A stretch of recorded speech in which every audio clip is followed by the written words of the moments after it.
Hello and welcome to Daily Records. I am Tommy Burton, and today's album is Rod Stewart's Every Picture Tells a Story, released in May of 1971.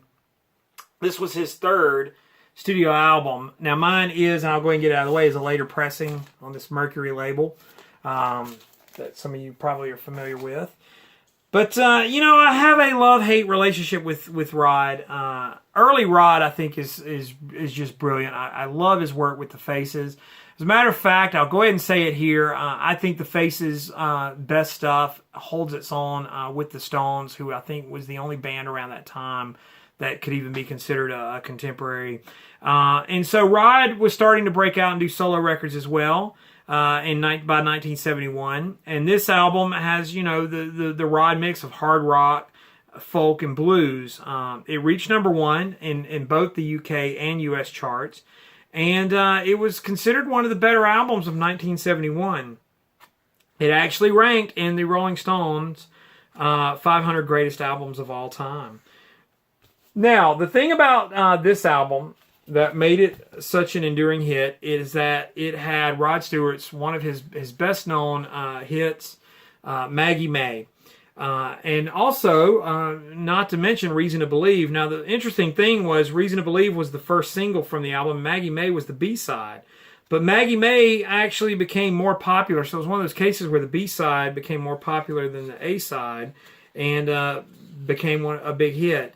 But it also featured Rod doing That's All Right Mama, which was the Elvis Presley song. Tomorrow Is a Long Time, the Bob Dylan song, which, funny enough, Elvis actually recorded.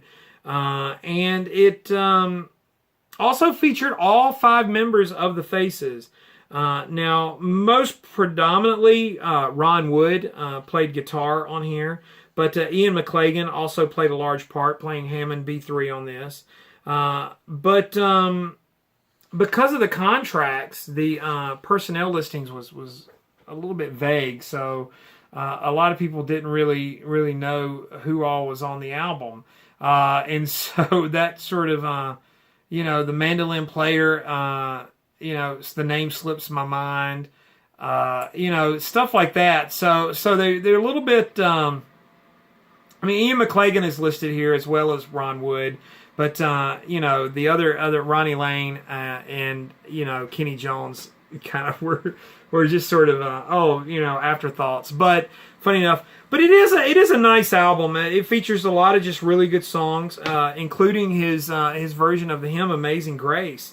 Rod Stewart, it's kind of been lost on people in recent times, but Rod Stewart was one of the great frontmen and vocalists. And, people that knew Rod in the 80s into the 90s, and particularly the ones that are only familiar with this songbook stuff he's been doing the last few years, early Rod is very sort of overlooked and underrated because by the late 70s, Rod had really gotten away from all of that sort of hard rock and stuff, But he was a great R&B singer and just had a very unique voice and could really tear those songs up.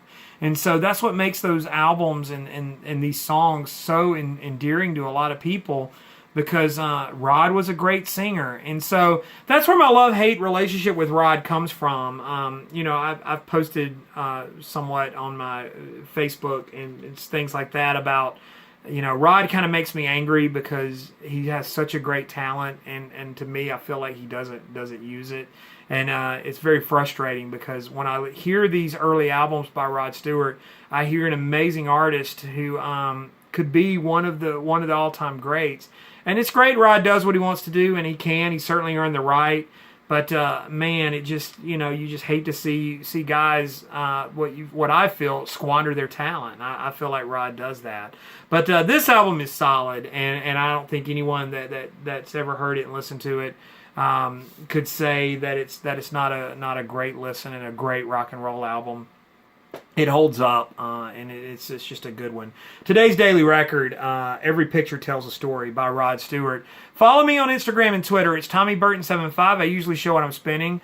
comment, subscribe, like, and share, all of that good stuff. Get the word out about this channel and drive more subscribers in. I love hearing from you guys and interacting. All the new friends that I've made, appreciate it. And in the meantime, I'll see you all again tomorrow with another Daily Record.